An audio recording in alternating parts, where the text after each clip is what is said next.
There's an anecdote that that is commonly used in collaborative environment, and that is, if you had two kids fighting over an orange, the court approach to how you would solve that problem is cut the orange in half and give them each half.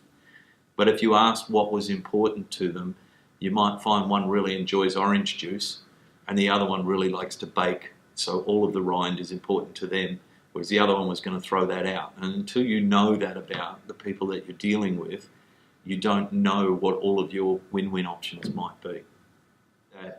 In many relationships, by the time someone has spoken to their partner about divorce and that they want out, they've already departed, they've already checked out.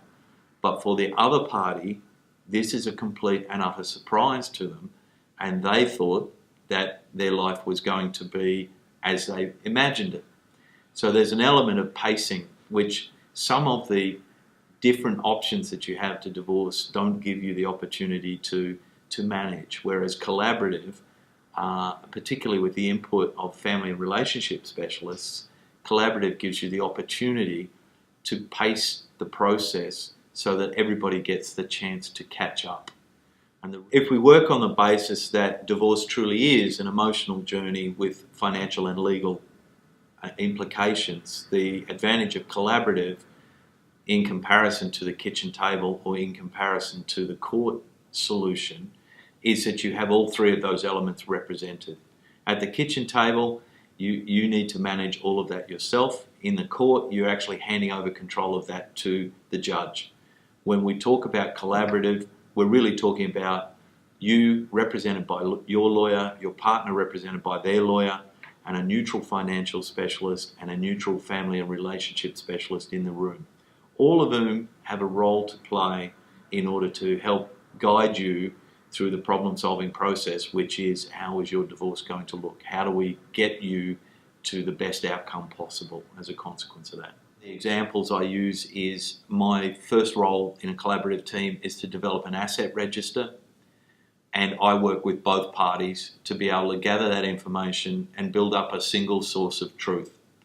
And it's not the case that everybody agrees on the values or anything the first time around, but the alternative would be for each of the clients to be briefing their lawyer, and for each lawyer at their hourly rate to be building up an asset register, and then to come to the table and to argue about whether that's accurate or not. And there are some significant efficiencies to be gained from talking to one professional who charges a single hourly rate to be able to develop that source of truth, which is the asset register at agreed asset values.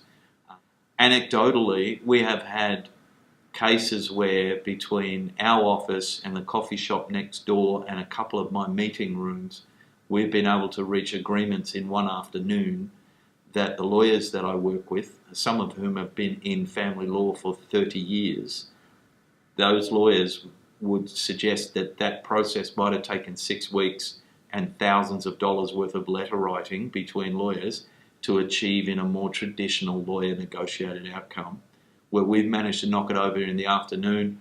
We all come together and we break, and you have a talk with your lawyer, and then we have a talk with again, and we've been able to find binding and durable agreements in one afternoon that might have taken months in the past.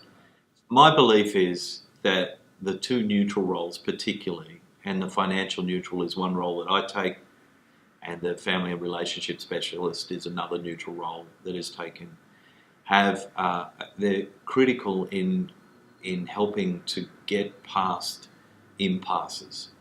As a neutral, there are things that you can say and suggest and reality checks that you can put out there which are not taken as an adversarial act by either side.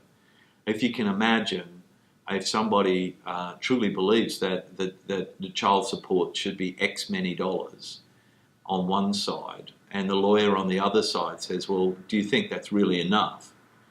That's a very different dynamic than if a neutral party says, well, can you help me understand how that's enough? Because what we know is that this much is what's already being spent. And the feedback that we've received from people that we've been through this process with, commonly the two words that ring out are supportive and respectful, because there are rules of the game when you sit at the collaborative table, and if everyone obeys those rules and they work through the process, we will find a solution which is most suitable for everybody. It's a divorce. It's not going to be perfect. It's not going to be wonderful, but it's respectful and it's supportive and it's durable. And particularly when there's kids involved, I think that's the most important part of it. So my view is that collaborative, and my exposure to it now is over the last 3 years has been quite expansive. My view is that collaborative is by far and away the best way to approach that sort of a breakup. And I think if more people knew how it works and how that process helps, it would be the more commonly chosen way from most people who can't get that kitchen table agreement happening. It sounds like a lot of professionals, but it does work more quickly, more efficiently, and certainly it's more respectful and supportive.